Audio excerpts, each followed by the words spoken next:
Los reinos germánicos, reinos romanos germánicos o monarquías germánicas fueron los estados que establecieron a partir del siglo V.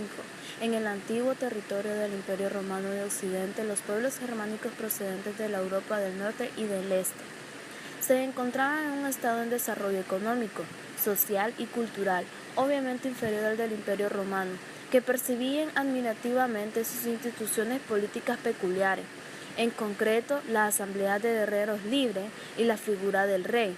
Recibieron la influencia de las tradiciones institucionales del imperio y la civilización grecorromana y se fueron adaptando a las circunstancias de su asentamiento en los nuevos territorios, sobre la alternativa entre imponerse como minoría dirigente sobre una mayoría de población local o fusionarse con ella. La mayoría de los germanos eran paganos, rendían culto a las fuerzas de la naturaleza y a los fenómenos atmosféricos.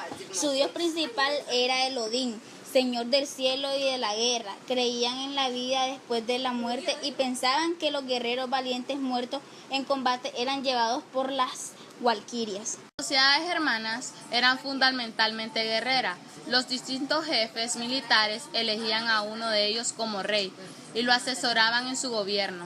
Además, entre el rey y la aristocracia guerrera, así como entre los jefes y sus soldados, existían lazos de dependencia personal. Los germanos no tenían leyes escritas, ya que regían por la costumbre, llamado derecho consuetudinario. En el reino visigodo, que quiere decir godo del oeste, fue fundado en la región sur de la Galia por Ataulfo en el año 412. Luego, al ser expulsados por los francos, los visigodos ocuparon la península ibérica y establecieron su capital en la ciudad de Toledo. Este reino alcanzó su apogeo durante el gobierno de Leovigildo, 568 y 586, pero fue destruido en el año 711 por el ejército musulmán. El reino ostrogodo del Oriente fue fundado en Italia en el año 493 por Teodorico, tras desalojar a Odoacro, y fue destruido en 553 por los bizantinos. El reino franco, por su parte, estableció en los actuales territorios de Bélgica y Francia en el siglo V. El nombre de este pueblo en lengua franca significa libre, ya que no están debajo del dominio de nadie. Ellos habían penetrado en el Imperio Romano en calidad de federados. Este reino alcanzó su apogeo durante el gobierno de Clodoveo, el primer rey germano que se convirtió al cristianismo. El reino vándalo, cuyo nombre tiene el doble significado de los que vagan y los hábiles, se estableció en el norte de África en el año 428. Desde ahí, al mando de Gensérico, dirigieron expediciones de saqueo hasta que fueron conquistados por el Imperio Bizantino en el 553. Fueron conocidos por su crueldad y por el furor con que se destruían monumentos y edificios, y por eso al término vándalo, en la actualidad hace referencia a personas que realizan acciones destructivas. Los anglos, los sajones y los justos se asentaron en las islas británicas conformados por los reinos anglosajones.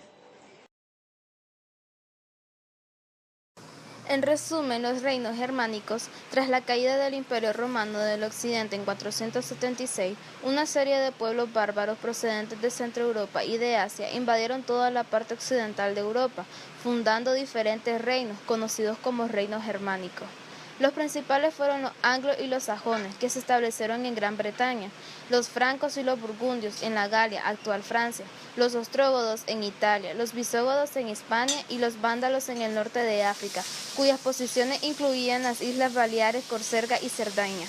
Estos pueblos acabaron adoptando la cultura de los pueblos conquistados, y así se romanizaron en bastantes aspectos como el idioma, la religión cristiana y las leyes romanas. La principal consecuencia que tuvieron estas invasiones fue que Europa occidental se ruralizó, es decir, la mayor parte de la población abandonó las ciudades donde la actividad económica y comercial se había paralizado y se fue a vivir al campo alrededor de las vías, donde se encontraban medios para subsistir y protección. Un clima de miedo e inseguridad se extendió por todas partes y tanto la economía como la cultura sufrieron un retroceso importante. La población analfabeta en su mayoría solo tenía como ocupación sobrevivir cada día.